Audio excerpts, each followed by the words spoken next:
Okay, so no roll call.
So we will be referring to council today to provide some input for today's meeting.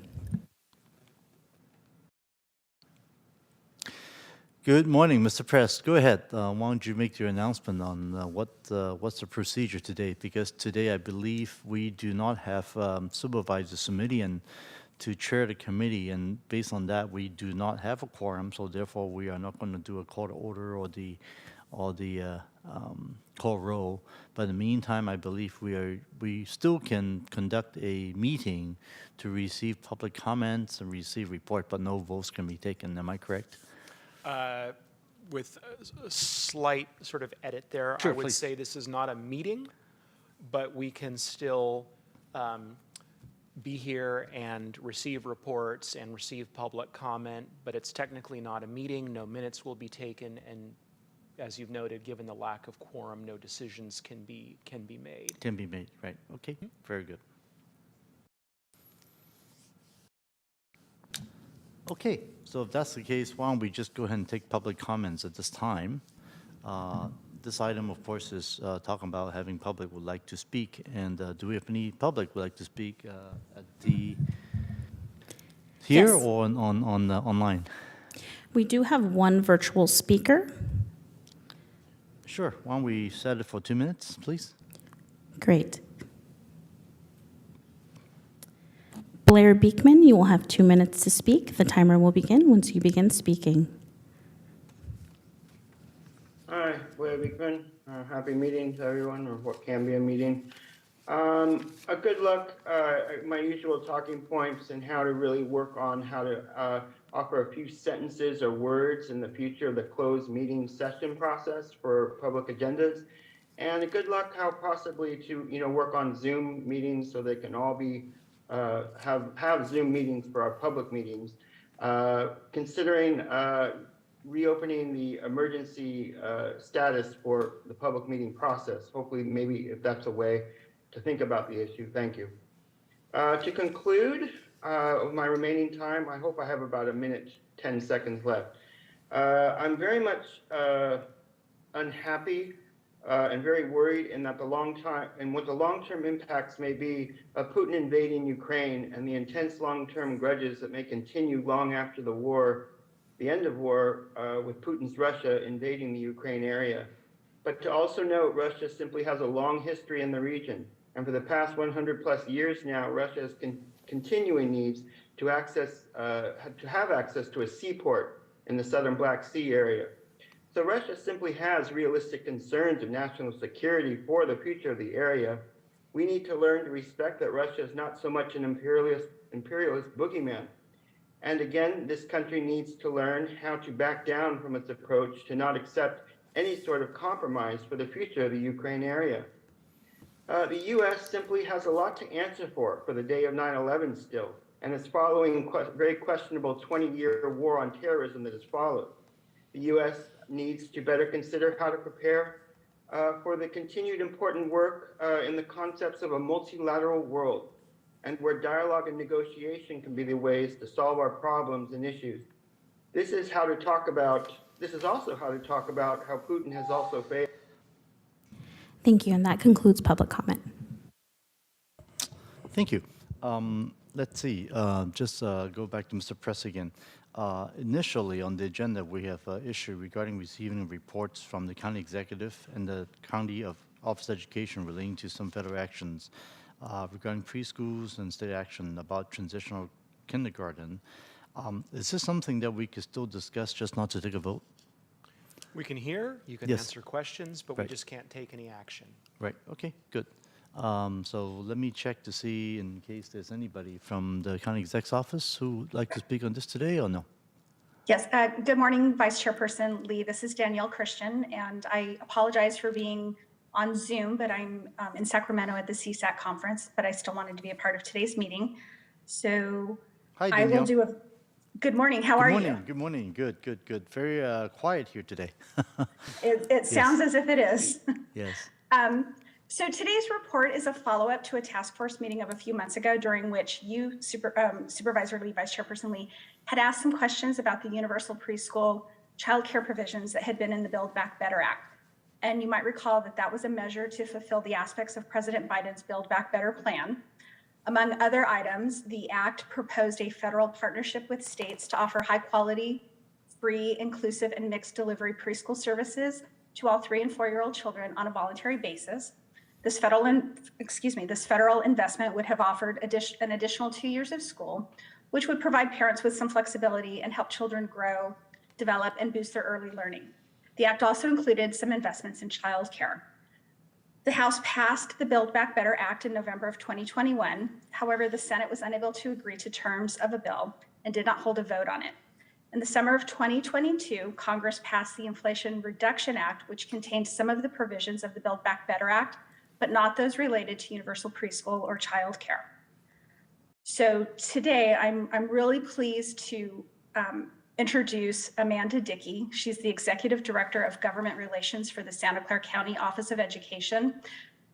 She's going to provide some information on what California has done to provide transitional kindergarten to all 4-year-olds in the state. So while this is not, what the state has done is not exactly the same as what had been proposed in the Build Back Better Act, I think it demonstrates some of the great strides that our state is taking in the space of early childhood education. So with that, I'd like to turn it over to Amanda. Thanks, Danielle. And I think I am able to screen share, is that correct? Can folks see this? Yes, we can Yes. see it. Go ahead.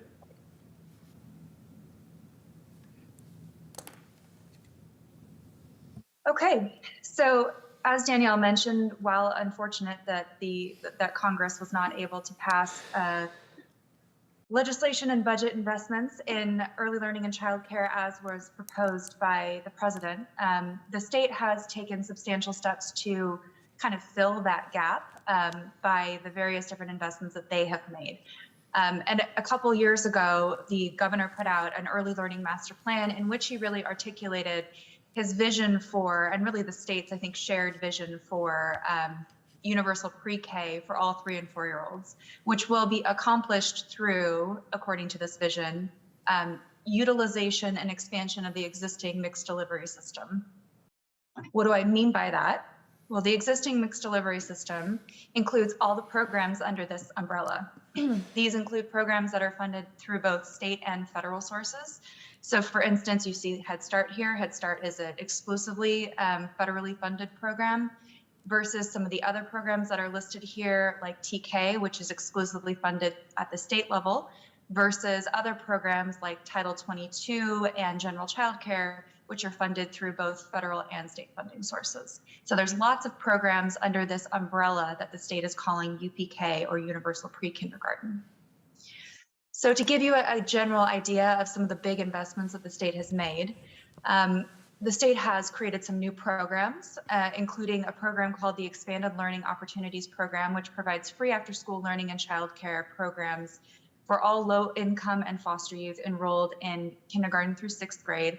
Plus, it also adds 30 days of summer. So every LEA, every school starting next year is going to be required to offer this. That's really important because it is going to impact other existing after school and summer school programs, including those that the county may or may not fund. In addition, the state has expanded programs. They have expanded TK with a plan to provide free TK, or transitional kindergarten, to all 4-year-olds. And the amount of time of learning instruction time varies quite a bit, but it can range from 3.3 hours up to 6 hours of instructional time for all 4-year-olds. And this will be available to all 4-year-olds by 25-26. Currently, it's available to about half of 4-year-olds, and each year it's ramping up by an additional 3 months. So in each year, basically, they're adding a new 3-month segment of 4-year-olds so that by 25-26, all 4-year-olds will be eligible. In addition, the state added 8,700 state preschool slots, and they, again, ramped those up over time, but the final basically commitment to that will happen in 24-25. And then they also committed to adding 200,000 additional childcare slots. Originally, that commitment was by 24-25 based on the state budget proposal that is now being proposed by 25-26. And to give you an idea of kind of where we are with the state's commitment to actually fulfilling that proposal, the state, I think, is at about 130,000, 140,000 additional slots that have been added since that commitment was made in 2021. Finally, the state has also expanded eligibility for various programs.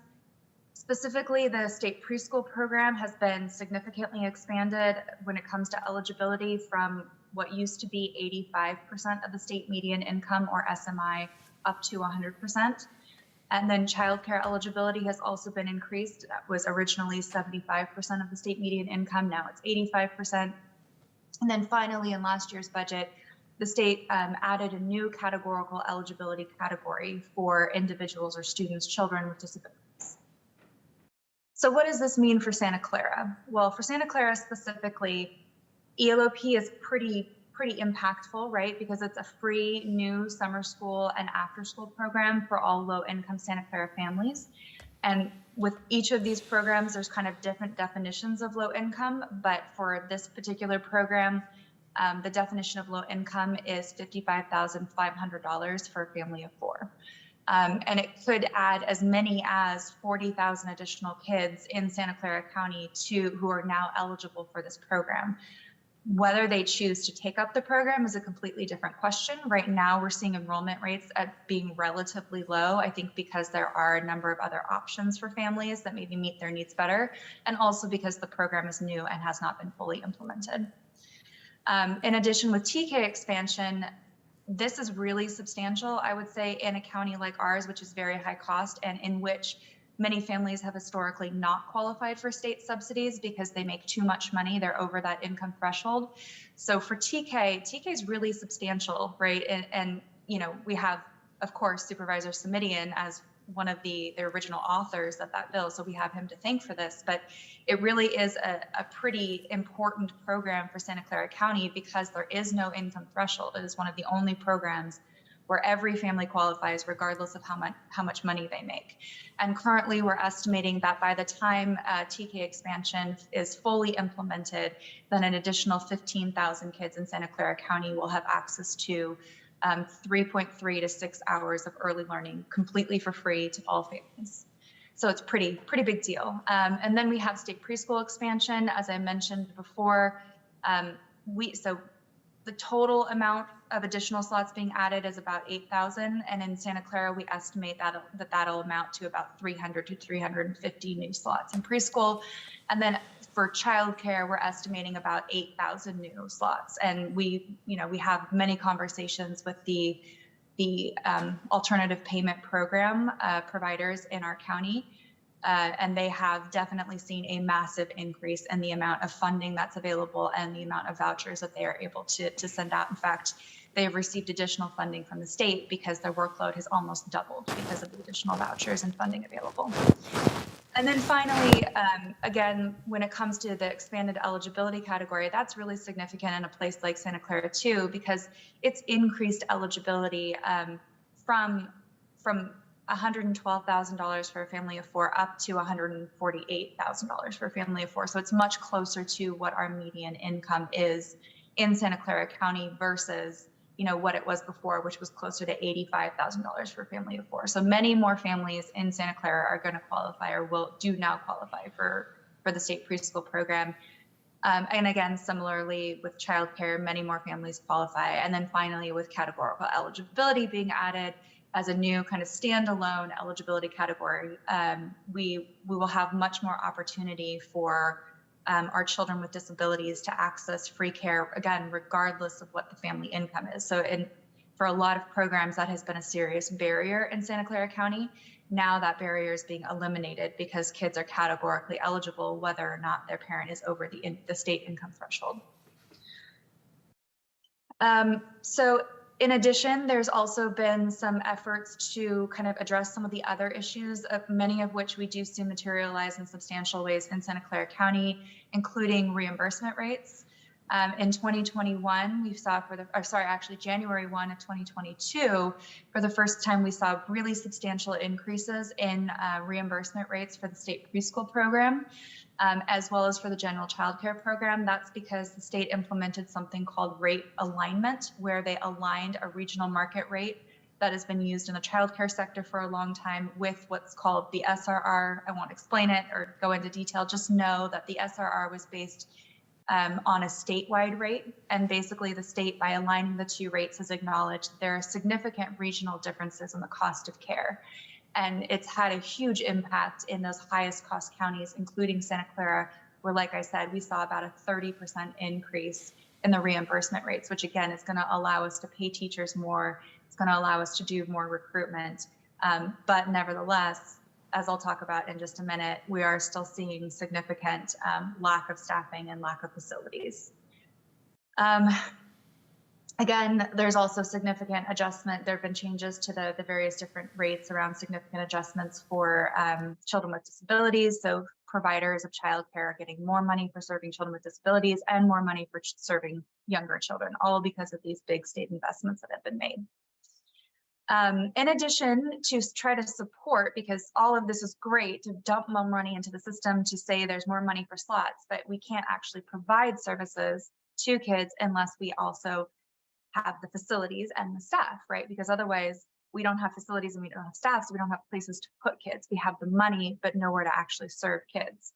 So the state has made some investments in facilities and in staffing. So they have, there is a facilities grant of $100 million that can be used for schools to expand their TK and preschool programs. There's also been some money made available to private providers or community-based childcare providers.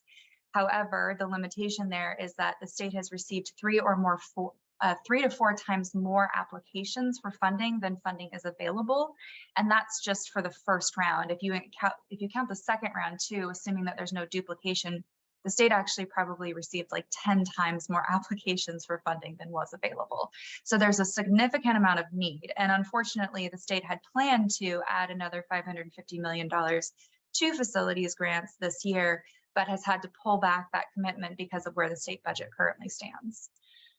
In addition, the state has made quite a lot of investment in state professional development grants, some of which are available to schools only, some of which can be accessible to the childcare world. However, they are competitive grants. The sectors of early learning and K-12 are competing for the same batch of grants, essentially. Many of them are only available to LEAs or to schools, and then all the grants have a match requirement, which really limits, of course, the amount of funding that individuals or LEAs or schools can apply for. So again, the state has tried to make some investments in facilities and staffing, but I will say, we're not necessarily seeing all of that filtered down. We are leading a very large coalition to try to help bring some of those resources into our county in collaboration with the county staff, in collaboration with First Five, in collaboration with, I think, about 20 or so of our districts and all the institutions of higher education, as well as a lot of the community-based providers. But of course, we are still, unfortunately, the way that these grants are structured does not prioritize a county like Santa Clara, which is considered to be a relatively high-income county. So all of these are big investments. They're all great. There's been a lot of really good positive changes throughout the state, even without these federal investments, which would have been lovely and really would have helped supplement the state investments, but unfortunately did not happen. But there are still some things that haven't been addressed by the state investments. So I'll take just a second to point those out. So for instance, GAP families have not been addressed by any of the state or the federal investments. One of the federal proposals that was in the budget at one point did indicate a desire to provide funding for GAP families. And as you know, again, in a high cost place like Santa Clara, we have a whole lot of GAP families. So unfortunately, there has not been any state effort at this point to address the GAP families. Head Start eligibility is still a really, really big issue in our county. And in fact, County Superintendent Dr. Dewan and I were back in DC a couple weeks ago, talking to folks, talking to our delegation in DC about what can we do about Head Start income eligibility, because at this point it is so far removed from what families in Santa Clara are actually making. It's closer to about, best case scenario, $36,000 for a family of 4. And most families just don't make $36,000 in Santa Clara. So it is starting to get very concerning that we are unable to fill slots because families are not eligible, because the definition of poverty is based on the federal definition that doesn't account for high cost regions like Santa Clara. In addition, the state investments have not significantly increased access for infants and toddlers. So that's a conversation. And I know that investments that the county has been talking about and has been making are more, potentially more targeted towards infants and toddlers to try to fill that gap and that need that the state has not yet addressed. And then in addition, there's also, like I mentioned before, the state has made investments in facilities and staffing, but that has not necessarily filtered down into Santa Clara in the way that we might have hoped, nor are the investments large enough to meet the need throughout the state or in a place like Santa Clara. So that's a quick update, and I'm happy to take any questions that you might have. So Supervisor Lee just stepped away for a moment. He'll be right back, and here he comes.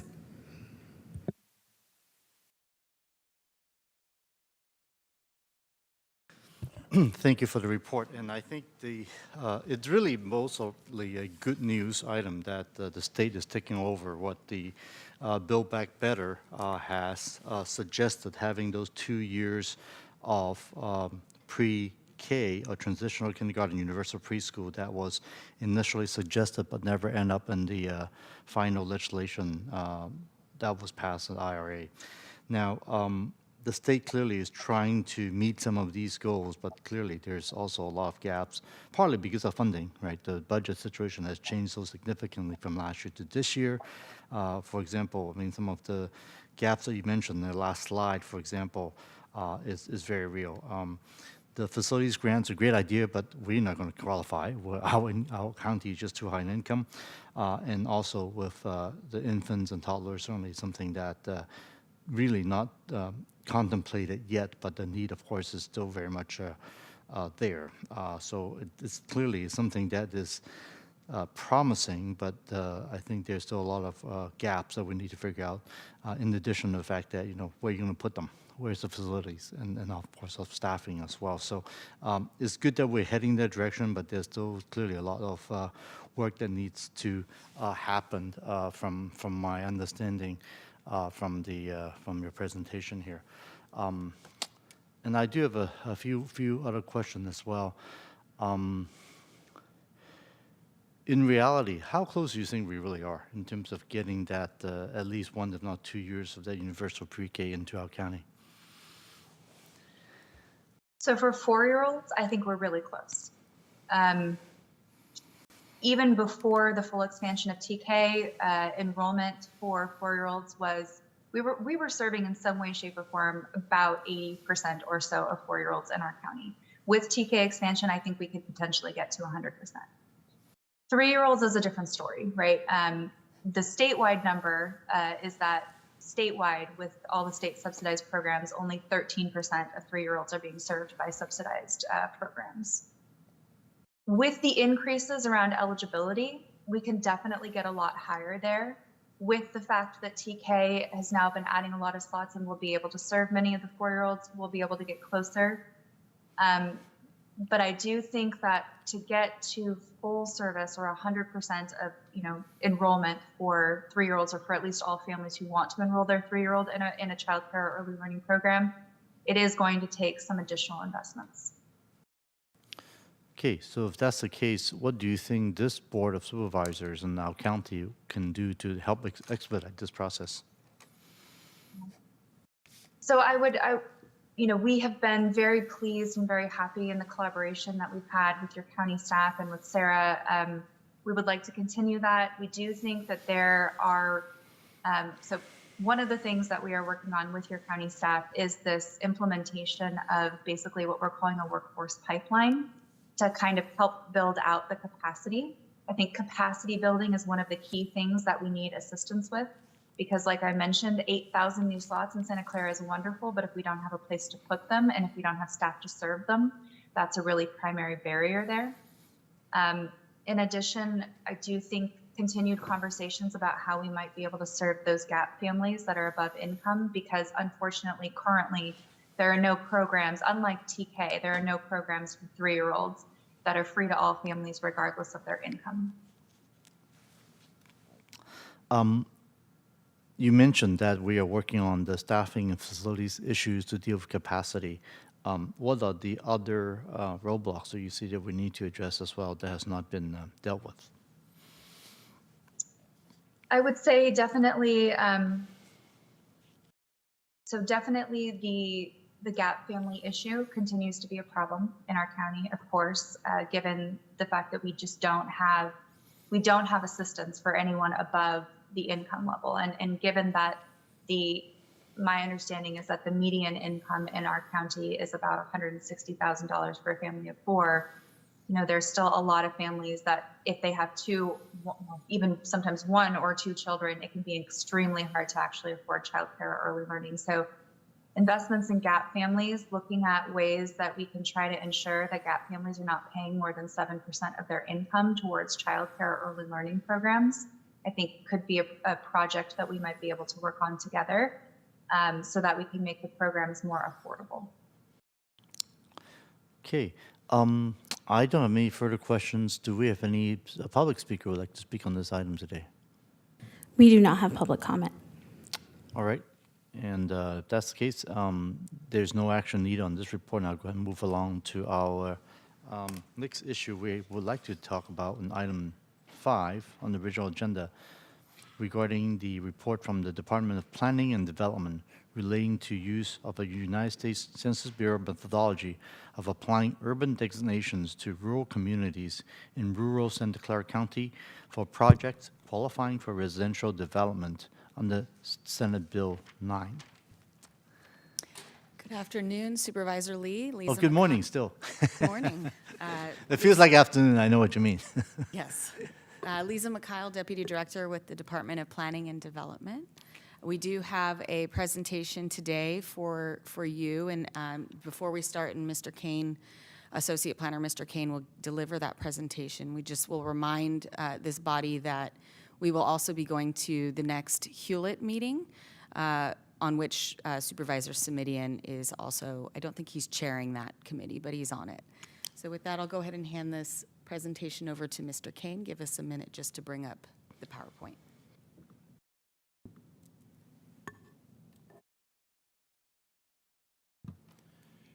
Good morning, Vice Chair Lee. My name is Robert Kane, and I'm an Associate Planner in the Department of Planning and Development.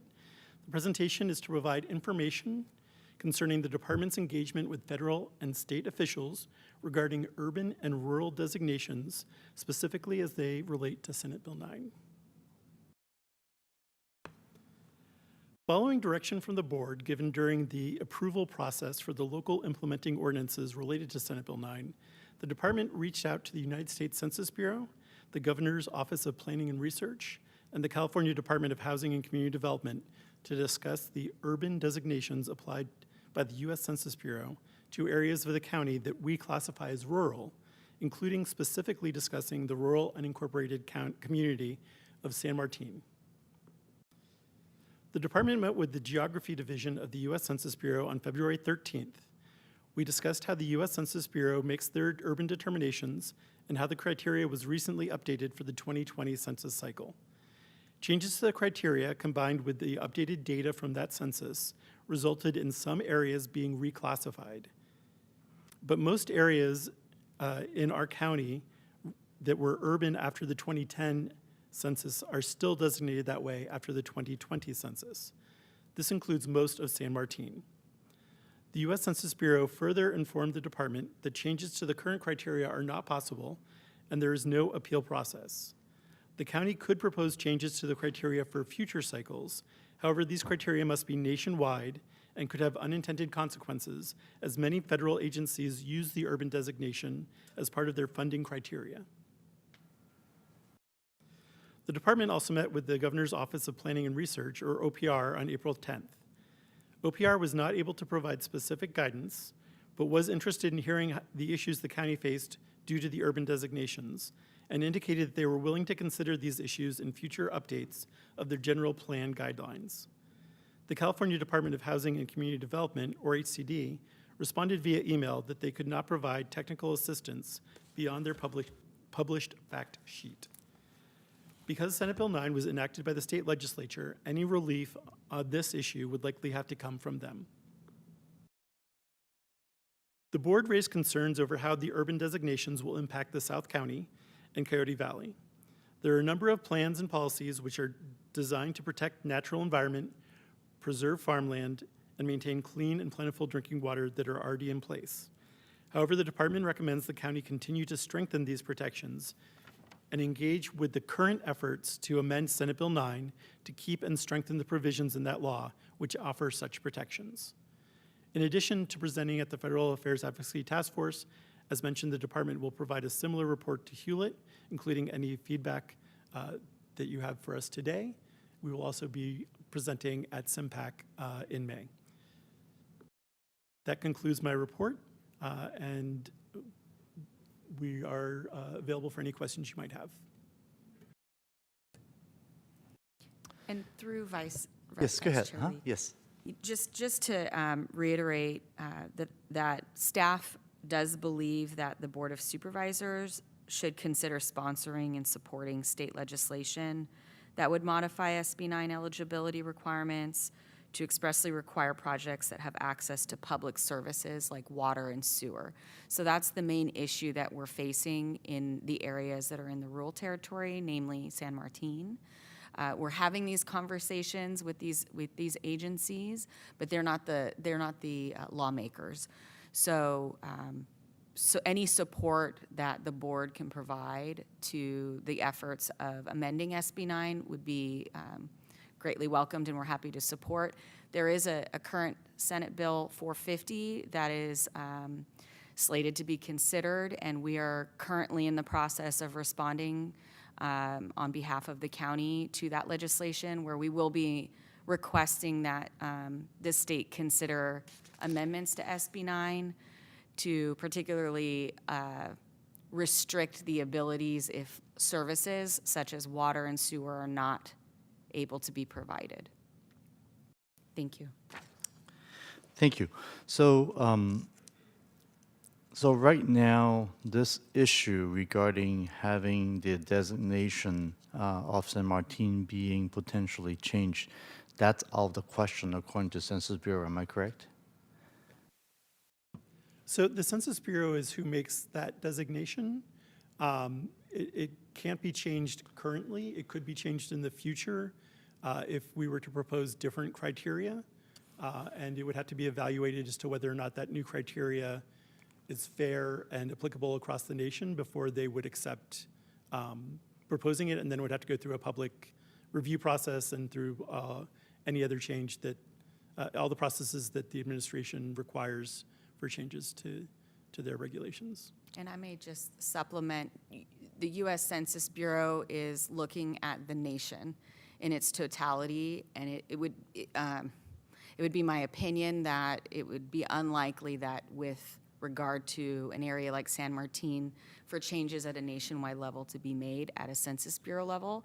However, the state, in its lawmaking, could consider additional amendments so that areas that are rural up and down the state of California may be better affected by SB 9. I see. So, well, SB 9 is a state law, so you're saying that the state potentially can make a designation to fit what we need, and so adhering to a federal guideline from the U.S. Census Bureau. That's correct. The state legislature chose to use the U.S. Census Bureau designation. They could choose to use that in conjunction with other requirements, or they could choose a completely different determination instead. We would prefer if they used the urban service area boundaries, but in the end, it's the state's legislature's choice about what they choose to use as an eligibility criteria for Senate Bill 9. So if you really want to recommend using the urban service boundaries instead, is this something that the state like HCD would determine, or is this something that we need actual state legislation to make that change? It would need to be actual state legislation. Okay, so we need to contact our state legislator, our assembly members or state senator to do that, right? Absolutely. Okay. Well, we certainly have very good contact with our legislative bodies in California representing us here. So I certainly think that's something that we should not overlook in terms of making that request to have a bill written for us. Indeed. All right, I'll go ahead and open the public hearing. Anybody would like to ask the questions in the public at all? We do not have public comment. Oh, wow, we're very quiet today. Yes. I'll go and close the public hearing. Well, thank you very much for the report. We're not going to take any vote today, as we mentioned earlier, but this is extremely informative. And I guess in the future meeting, we will be potentially have to officially receive the report in the future. But in the meantime, thank you for the comments. All right, thanks. Thank you. Thank you. And then we'll go ahead and move to item number 6. Which is receiving the verbal reports from both the chair or the vice chair. I know the chair is not here today. As for the vice chair, myself, okay. We had a very active discussion about a federal judge's decision yesterday from Texas And at that time, when we have discussion on the mifepristone ban that was supposed to be on hold till Friday, apparently there has been a Fifth Circuit Court of Appeals decision that came last night, and I'm going to ask to see if maybe Mr. Press, if you're here, maybe you could update us. What's the latest development, because this is changing literally by the hour. Yes, thank you. Yeah, and this was going to be part of my report, so I'll just jump to it right now. As we discussed yesterday at the Health and Hospital Committee meeting, the federal FDA was seeking an emergency stay of the Texas District Court's decision about mifepristone, and had indicated to the Fifth Circuit Court of Appeals, which is the appellate circuit for Texas and a few other states, that they needed a decision by today, or they would have to go to the U.S. Supreme Court directly by tomorrow. So late last night, the Fifth Circuit did issue its decision on the stay, a relatively lengthy one, frankly, and it was sort of a mixed decision, if you will, in a variety of ways. First of all, this was heard by, just to be clear, what we call a motions panel, which is a panel of 3 judges that every circuit will convene just to hear the motions that are coming in. This isn't necessarily, in fact, it's probably even unlikely, the ultimate panel that will hear this case when it's heard more fully in the Fifth Circuit Court of Appeals. But in any event, it was a 2-1 decision. 2 appointees from Trump, 1 from former President Bush. And in this decision, they did a number of things. First, and this is just to sort of give you the highlights, they broke down the Texas District Court decision into sort of 2 different sort of buckets, if you will. Bucket 1 is the FDA's approval of mifepristone as an FDA-approved drug in the year 2000. The Texas District Court decision enjoining that FDA approval, that has been stayed, meaning that is not in effect right now and will not be in effect until the Fifth Circuit renders any other decision and or the U.S. Supreme Court weighs in. So I think the very positive news is that the mifepristone remains, I should say, not is, but remains an FDA-approved medication. There's a few other conditions that went along with the FDA's initial approval of mifepristone back in the year 2000. And it looks like what the Court of Appeals is trying to say is that we are returning to sort of those types of conditions. Those conditions are that the drug is approved for use officially by the FDA only up through day 49 of gestation. In recent years, the FDA had officially approved mifepristone to be used up to day 69. So contracted that a bit.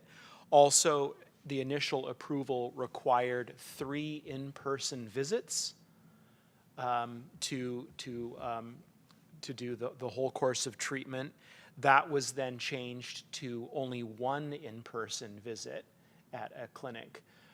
So the Fifth Circuit is suggesting that now we need to return to the 3 in-person visit regime.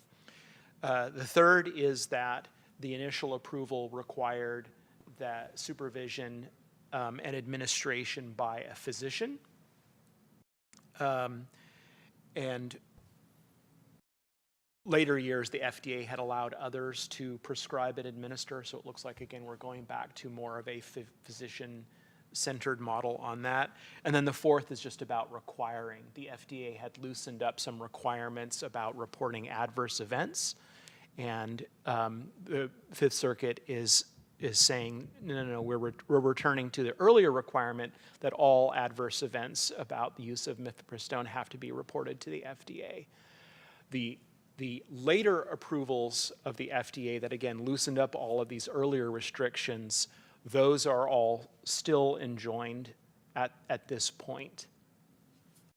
So given that this decision issued late last night, we are still digesting it ourselves and still obviously working with the county health system to figure out the exact particulars of what this may mean on the ground. But again, what we can say definitively, though, is that mifepristone remains an FDA-approved medication.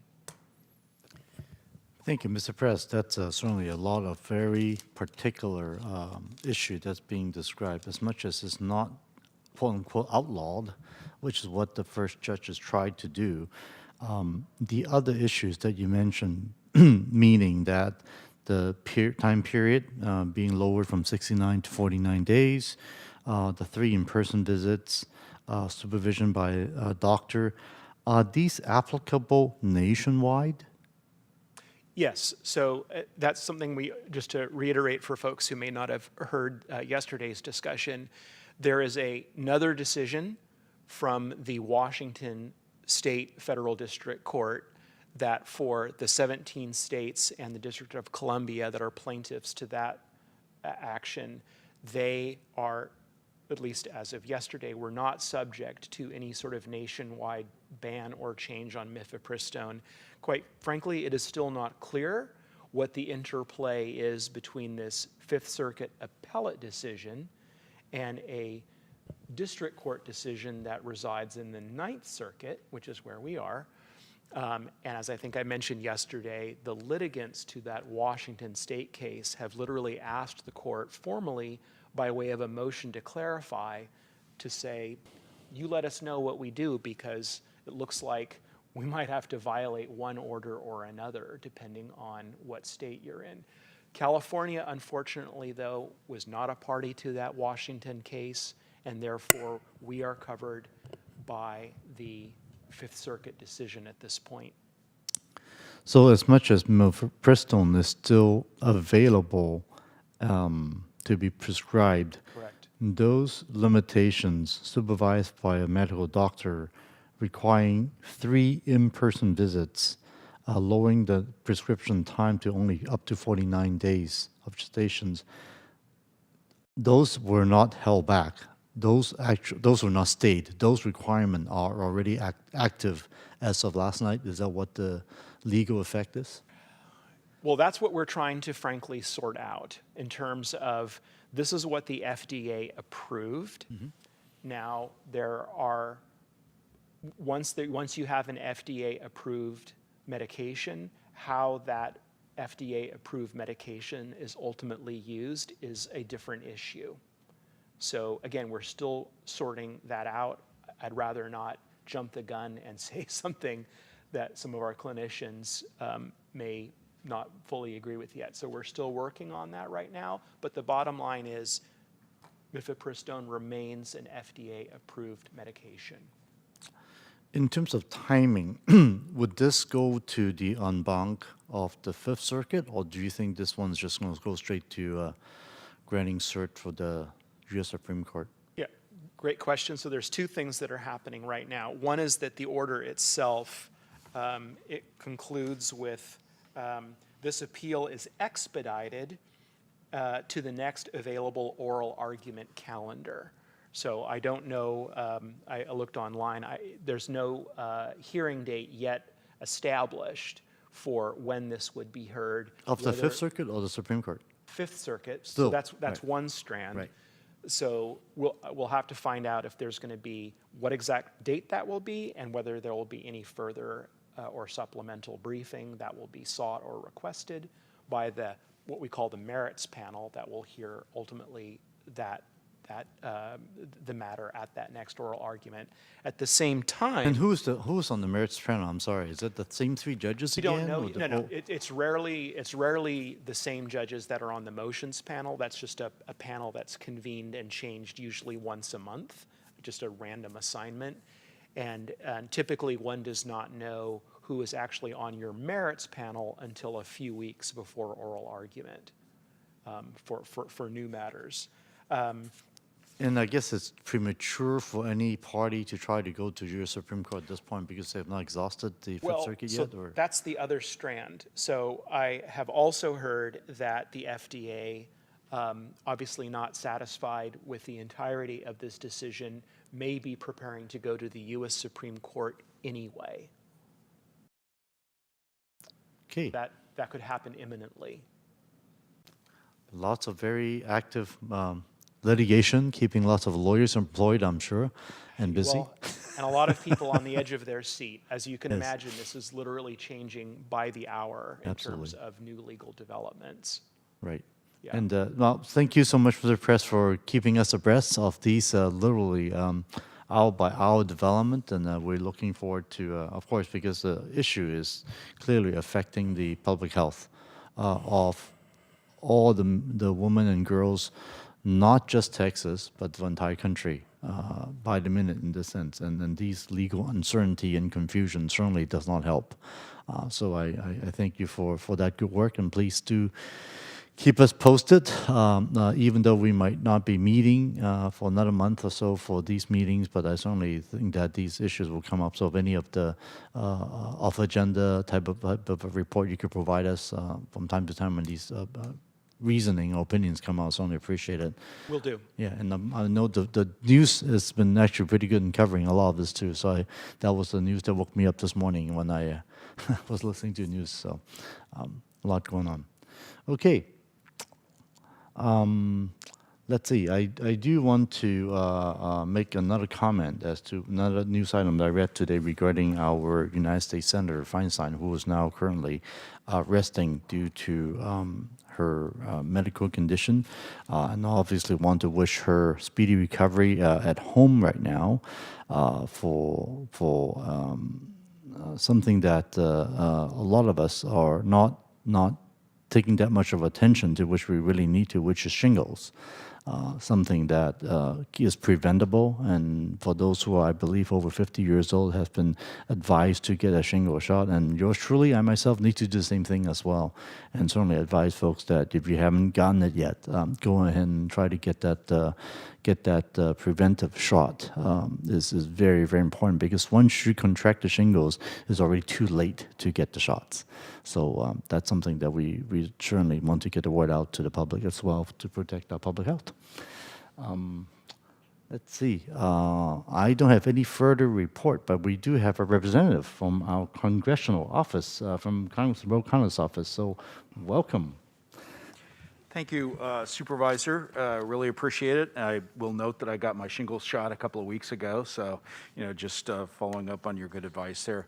I did want to briefly, not take people's times, but I did want to point out that for the third year we have the Community Project Funding Program, which is we solicit proposals from counties, cities, community-based organizations, and so on, to kind of like organically get ideas for funding.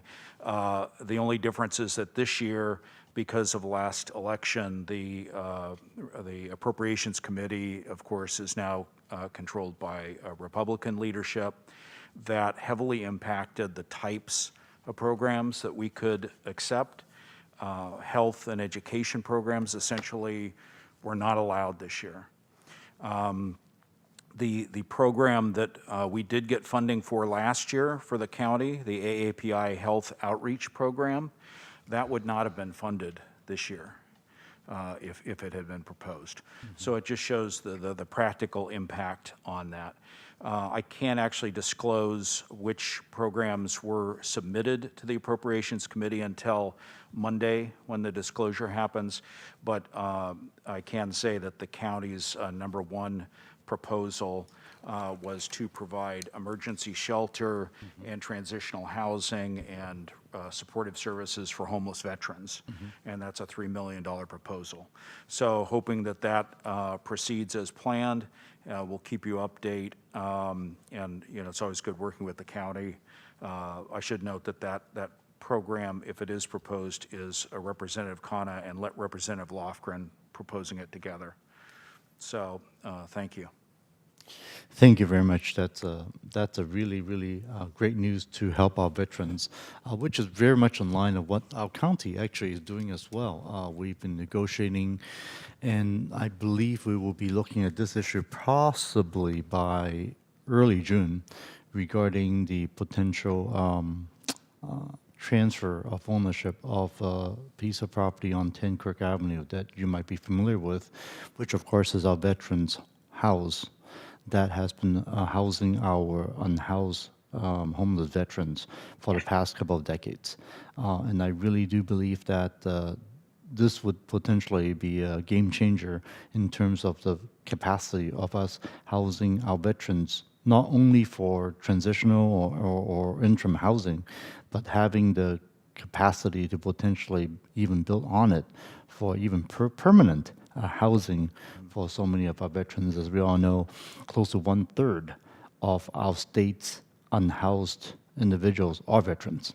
And I think it is so important that if we can open up this possibility, and with the funding that you have just mentioned coming to our veterans, I think that could be a real game changer in terms of providing interim, transitional, and permanent housing for our veterans right here in Santa Clara County. Great. Well, thank you. And we, as well as the local congressional delegation, are all happy to help. Great. Thank you. All right. And on that note, let's see, moving on. Mr.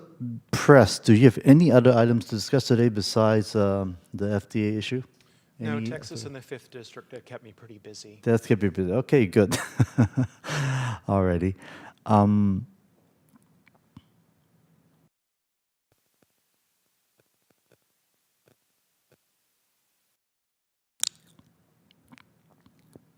There's a couple of items that was mentioned earlier besides this. I mean, that's been mentioned on some of my notes here regarding the so-called immigration policy at the border, and on the potential new program for nationals of Cuba, Haiti, Nicaragua, and Venezuela.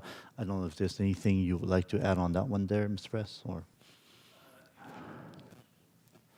I don't have anything other than what's in the grid. Okay, all right. Okay, very good. All right, if that's the case, I'll go ahead and move on. Right now is item 8, which would be the receiving the verbal report from the Office of County Executive relating to items of interest to this group here.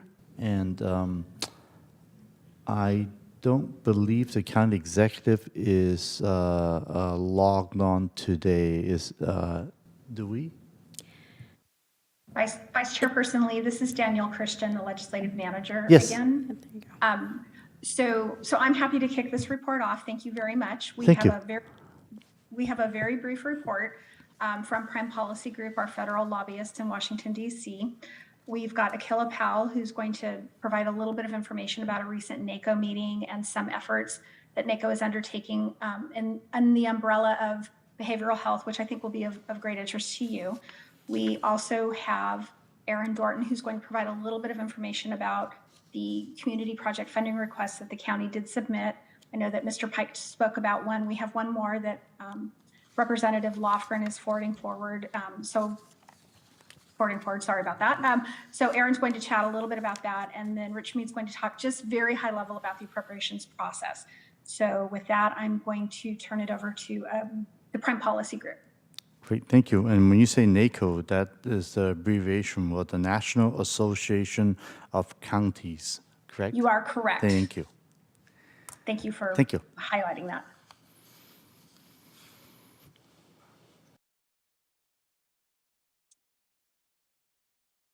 Should I start? Yes, go ahead, Yes, please. please. Please Okay, introduce I'm yourself. waiting. Yes. Thank you. As Danielle mentioned, I attended the NACO Washington Reps meeting last week. This was the first time that I believe they've done this since before the pandemic. I don't know if this is going to be a regular occurrence, but there is interest from maybe doing it maybe once a quarter. So at the meeting, there were a few legislative items discussed that I think would be of interest to Santa Clara County. And I will be brief here because I know we've got a few other people to speak. The first item, which is the most relevant to Santa Clara County, is the behavioral health crisis. NACO has formed a task force on mental health and is working on bipartisan legislation in the Senate around Medicaid and the judicial system. NACO supports the advance of legislation and administrative changes that will enhance counties' ability to provide comprehensive behavioral health services.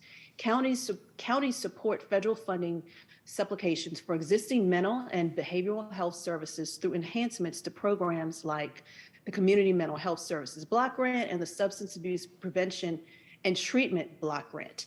County officials support the protection of the federal, state, local partnership structure for financing and delivering Medicaid services while maximizing flexibility to support local systems of care and improving healthcare access.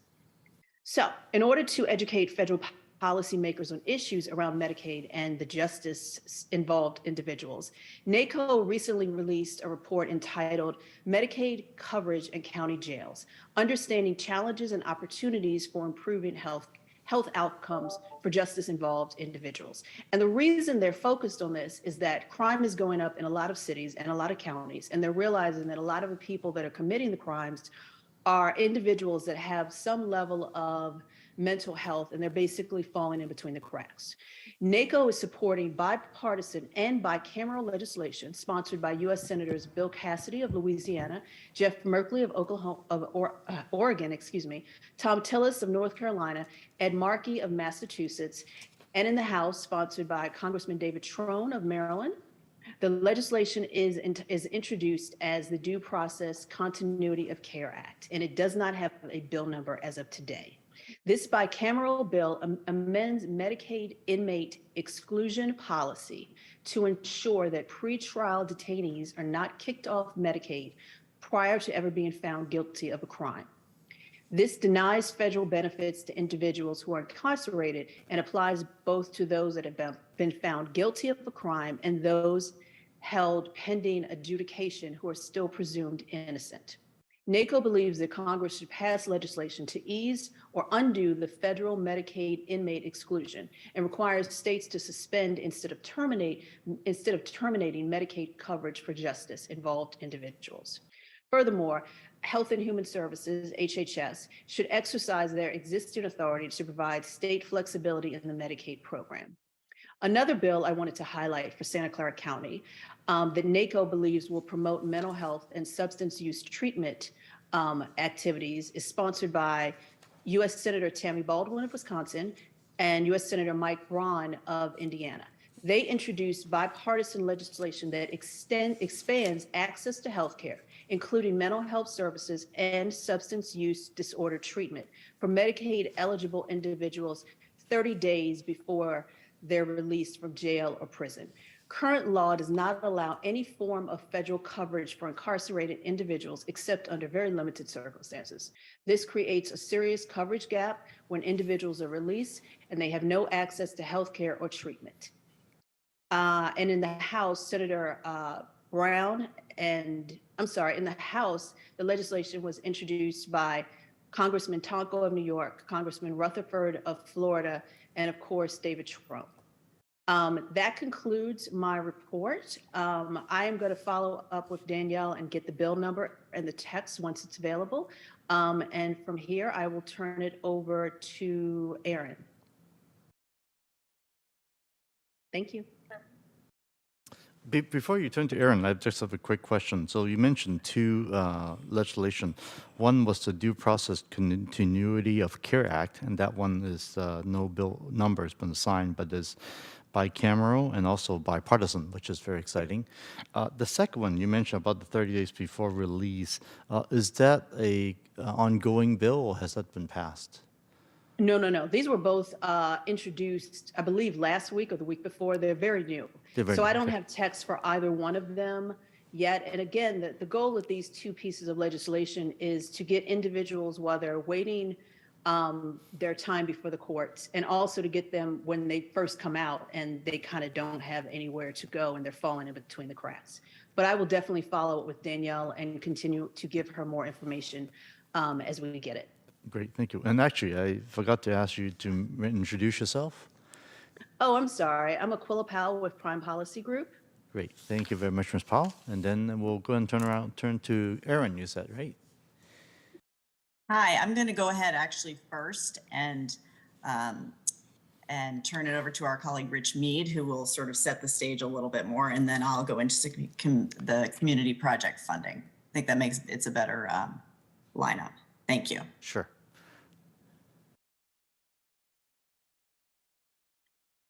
So where we are in the Good to see you again, Mr. Mead. Yes, good morning. Yes, this is, good I'm afternoon to sorry. you. This No is worries. Rich Mead with Prime Policy Group. I'm sorry, forgot my introduction, but thank you, Supervisor Lee. But where we are in the appropriations process is neither the House or Senate has passed a budget resolution. Therefore, neither the House nor the Senate Appropriations Committee can begin to move their individual appropriations bills. It is now, we're just now on the eve of the deadline for passing the budget resolution of April 15th. If there's no action on budget resolution by May 15th, so another month from now, both the House and Senate Appropriations Committees can move forward and begin to mark up their bills absent a budget resolution. So I anticipate that will happen again this year. What we might see, though, in the intervening month, though, is you may see both the House and Senate what we call deem a budget resolution, meaning they may assign an overall top appropriations number to both to the House and then similarly in the Senate, to the Senate Appropriations Committee, so that they can begin to write their bills to meet that top line number. That has not yet happened, but we are anticipating that probably will happen over the next month. Let me now turn back to my colleague, Ms. Dorton, to speak about the your community projects. Great, thank you so much. I'm Erin Dorton with Prime Policy.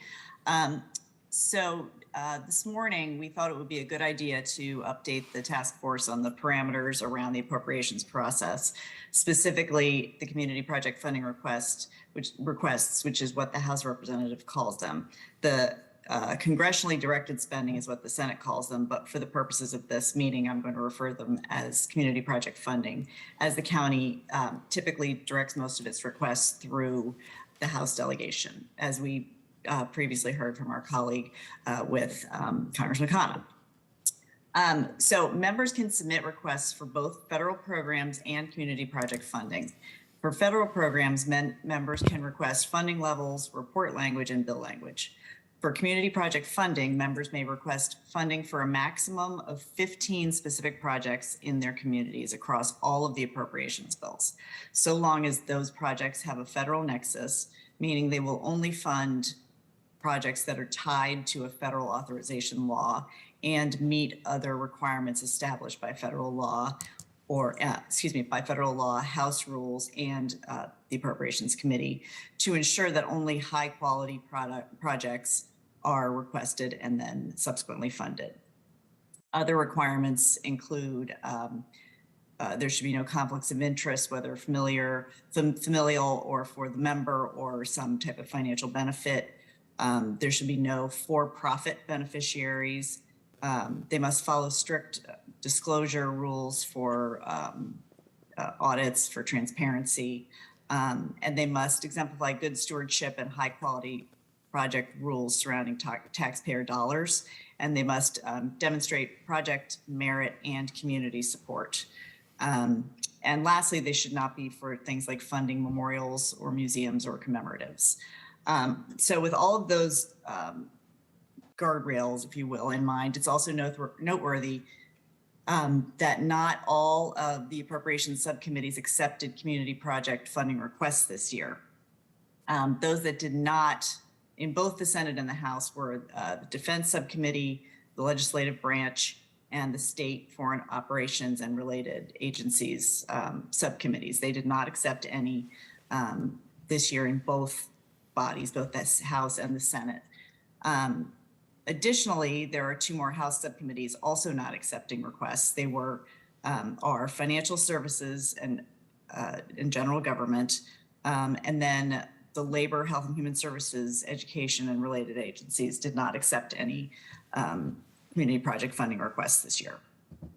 So we already heard from our friend in Mr. Khanna's office. This year, the county submitted two requests, one to one member, two requests to one member and one request to another member. Both of the requests that the county submitted are for the Economic and Development Initiative, which falls under the purview of the Department of Transportation, Housing and Urban Development, and related agencies, but is specific to the Housing and Urban Development Agency. To that end, it's important to note that that subcommittee for this year, for FY 2024, the subcommittee is only considering CPF requests for housing and urban development in the Economic and Development Initiative account. So there is no other option to get money out of housing and urban development except through this. So we had very, very limited opportunities to apply for funding. I should also note this falls under the Community Development Block Grant Program, which I know we've discussed in the past. So specifically, EDI projects are intended for economic and community development activities consistent with statutory and additional committee requirements.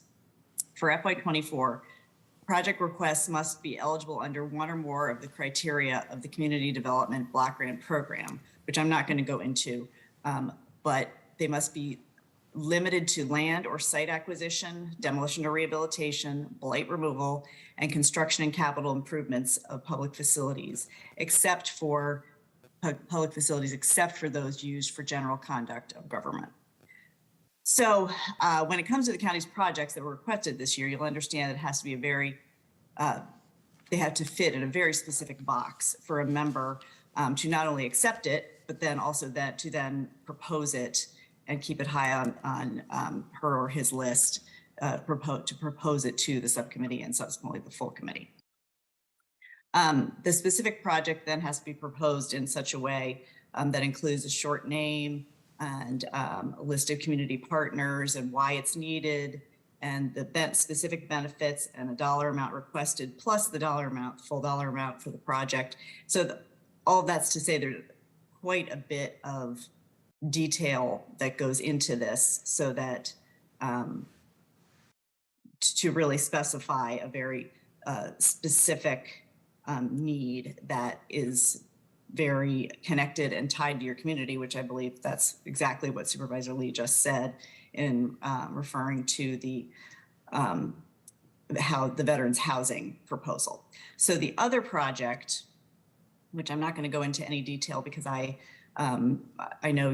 believe you all have heard about it in different settings, and we can also submit something in writing later if needed. But the other proposal was funding to create farm worker housing rehabilitation and an electrification pilot program.